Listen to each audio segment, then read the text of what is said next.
ஜீரகம், குருமிளகு, கரம் மிளகா,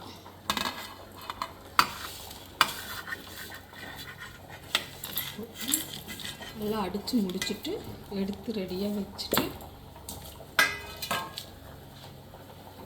பெருங்காயத்தூள்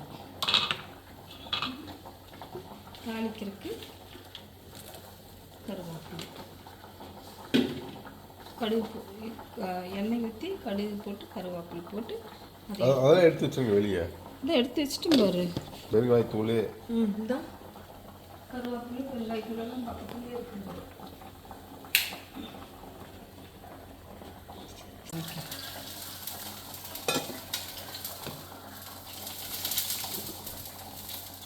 இதெல்லாம் நீ சேர்த்திக்கோ, மஞ்சத்தூள் பெருங்காயத்தூள் எல்லாம் அதில்.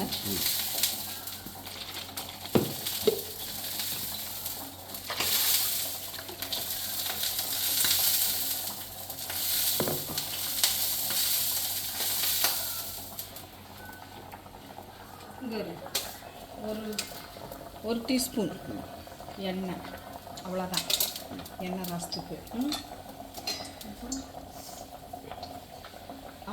அரை டீஸ்பூன் கடுகு,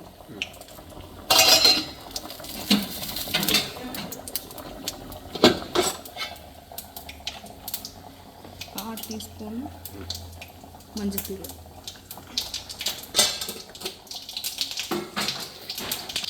ஒரு துடி கருவேப்பிலை,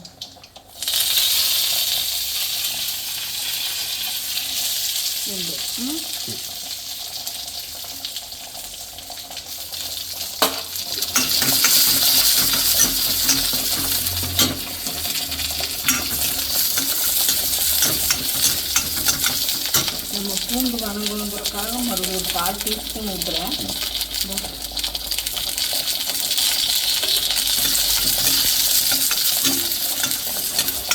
சும்மா வெறும் இந்த பூண்டு இப்படி போடாமல் வணக்கணும்னா ஒரு ஸ்பூன் அப்படியே ஃபஸ்ட்டு ஊற்றுனாங்க அது போதும். ஏன்னா இது பூண்டு வணங்கணுங்களா.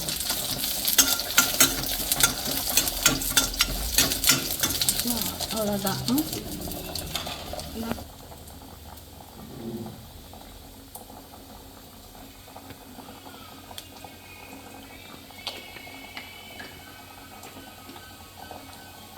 அவங்களுக்கு ரசம் வைக்கிறப்போ கொஞ்சம் கரும்பு சக்கரை போடுவேன்.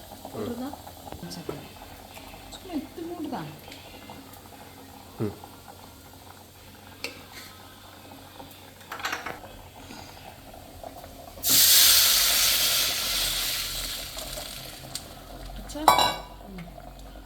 கொதிச்சு வந்துன்னு எடுத்து குண்டால் ஊற்றிடலாம்.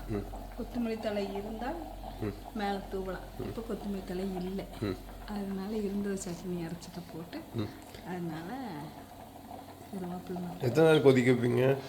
காய்ச்சி கொதிச்சு அதே கொதிக்க எத்தனை நேரம் நான் சொல்ல முடியாது. சரி, அது காட்டுங்க கொதிக்கும் போது. கூப்பிட்றேன். கொதிச்சோன்னா வந்து எடுத்து குண்டால் ஊற்றி வச்சுட்டா ரசம் முடிஞ்சுது. எனக்கு ஒரு வேலை முடிஞ்சுது.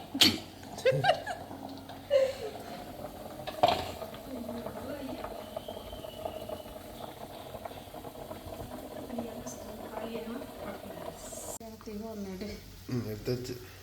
ஆஃப் பண்ணிட்டேன்.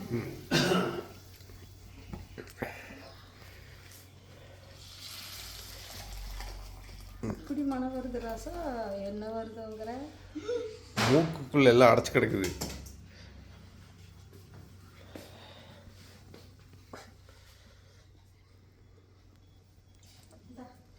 எதில் ஊற்றி குடிப்பியோ குடி. கோப்பையில். டம்ளரா? ஆமாம். சீக்கிரமாக ஒரு 12 மணிக்கு செஞ்சு வச்சுட்டு போய் சாப்பாடு வைக்கணும்.